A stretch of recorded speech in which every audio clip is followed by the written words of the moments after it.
about 10 years. Michelle's been around since day one. In college, Lana would tell you that Michelle's one of the nicest people in the world, but she was quiet, shy, and she's been around forever. She was registered for Run Chicago. After having declined, she caught mono, had a rough go of it. She's an incredible leader. I don't know if we've had a leader that's led more by example. She has the biggest group, Group 4. She also got started with the Karabussi group. She was one of the pioneers out there. This year, with the baby coming, Moira took it over, and Moira will give a little speech about what Michelle's meant to her. Moira's getting married next April. New Zealand one weekend, here the next weekend. But Moira took it over. Moira's learned from Michelle by example. She's killed it, but she knows what Michelle's meant to her. So Michelle was supposed to be here. She just still has the fever a little bit. Moira wants to do a speech. We talked about it, and if you guys stay standing, because Muhammad's going to take a video of this, of her little speech. She's going to post it on Facebook, and just Michelle needs to see how many people she's impacted. She's going through a hard time right now, not sleeping much, and with the mono, she needs to see how many people she's impacted. The Karabussi group, the people around the marathon, people that have running Group 4 at Harper. So with that, Moira, do you want from here or the dance floor? What do you want? Go up top so I can videotape you from my seat. Well. Right there. Yep, I can see her. I think that's voluntold, Dave, not volunteered. So hi everyone, my name is Moira, and this summer I've led the Karabussi group at Schomburg. Two of my colleagues who are not here tonight, but Joe, Carrie and Emily Bergadon were there with me along the way.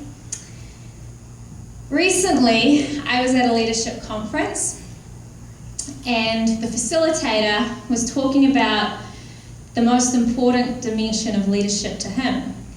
And it was this, that a true leader subordinates their own needs behind that of their team or their colleagues or others around them. He then went on to ask each of us in the room if we knew of anyone that demonstrated that type of leadership. And not every now and again, but naturally, every day. And as I sat there reflecting on that question, I realized that I do have someone that has done that for me for the last 2 years. And so tonight, and the line should have gone, she sits here amongst us, but tonight, Michelle, wherever she is, at home, I'm up here tonight to share the story of why you immediately came to mind when I was asked that question. And so 2 years ago, I rocked up to Illinois, having never been in the States before. And the very next day, I Googled Run Club, not much of a runner, but I did that because I thought that would be a really great way to meet some people outside of work. And a week later, I turned up at the Dick Pond store in Roselle. I don't know if I've ever felt that daunted in my life. There was a big group of people standing outside. Everyone was talking, having fun. They looked like they knew one another. And I remember just saying, okay, you're going to do harder things in your life. You've just got to get out of your car and walk up. And I remember as I walked up that I had perhaps one of the most warmest welcomes that I've ever received in my life from many of you here in this room tonight. And I was quickly introduced to the Group 4 PACE leader. And I remember saying to her, I don't know if I can keep up. I don't know the route, but I just wanted to come out and kind of see a little bit about what you guys were doing and maybe tap on the end. And her words to me were, don't worry, I'm not going to leave you out there. I'll stick by you. And those words proved to be very famous, for over the last 2 years, she has done so much more than stick beside me. And we went out that night, and sure enough, I fell behind. And I wasn't alone. She was there right beside me, telling me I've got this, making sure I was okay. A few weeks later, she said, hey, why don't you come along on a Saturday morning and come running? There's a small group of us that get together. And for those of you that have moved across the world before, you know how tough it can be trying to get used to a new way of life where you don't know anyone. And so getting up early, and I discovered a whole new meaning of early, that Saturday, sure beat spending my time in grocery stores, which is typically what I do because it's so familiar. So I started to break it up between running and grocery stores. And we're running along, and that winter was probably the hardest I've ever experienced in my life. I've never lived in a place that goes below 32. I've never lived in snow. So it was quite a shock 2 polar vortexes later. And it was one of those Saturday mornings that we were out running, and I remember turning to Michelle, and it was a small group, and there's some of you here tonight, Lily, Alma, Dr. Mike, Jerry. Every Saturday we would be out there, and who? Someone say, what about me? If I forgot someone, I apologise. And others. And I remember Michelle turning to me and saying, hey, have you ever thought about doing a marathon? And I'm like, no, I'm fine. A couple of weeks passed and she mentioned Cara.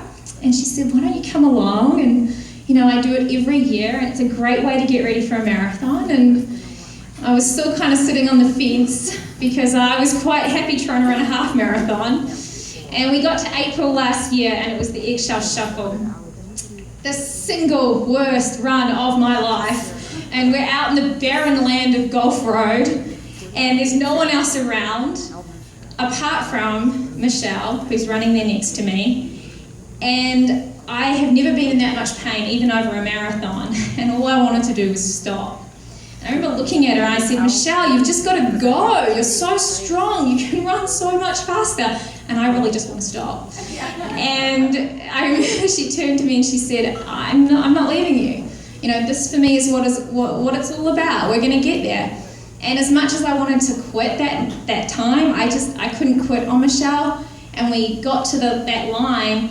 And it was actually at that point that I decided that if Michelle was there doing it, if Michelle was going to help me run the furthest mile every weekend for consecutive miles in the lead up to Chicago 2014, then I was going to do that. And so we started training. And sure enough, every single run through that summer, she was there beside me, encouraging me, making sure I wasn't quitting. And I went around Chicago and I remember cruising past mile 2 and I think I just torpedoed myself into her and Alma to stop to get a hug along the way. And that seriously was the thing that kept me going for 26.2 miles. And so when I think about why I run marathons, it really is credit to Michelle because I wouldn't have done it had she not encouraged me to do so. 2 other things, and I promise then I'll shut up and you guys can get on with your evening. The first is, I've done 2-mile time trials at the track. Each time I've PR'd, and each time Michelle has been there beside me. I've never seen her run her own time trial. And that gift that she gives time and time again, that kindness she gives to help others achieve. When that leader asked me, do I know someone? It was all too easy to raise my hand because time and time again I've seen Michelle do that. The last point I would add, and this is directly to Michelle, if this is still being videoed, is that the summer that's just passed has been, and the best words I've got is just very bittersweet, because I said to her I would pick up the baton, and I think of it like a relay, and it's here waiting for her when she gets back. The plan was to give it back to her in July. I'm still holding it. But it's definitely here and it's so ready and waiting for whenever she is ready to come back and pick it up. And so I just want to close by saying that the greatest gift we can give one another is kindness. And the greatest gift I've ever received is that which Michelle gave me in the last 2 years. And so if you are in this room and Michelle has inspired you, I ask you now to stand up, and I'm hoping we're still being recorded. And Michelle, I hope you can see how many of us you have inspired during your time at Fast Track. And we wish you the speediest recovery and we can't wait for you to return. Thank you.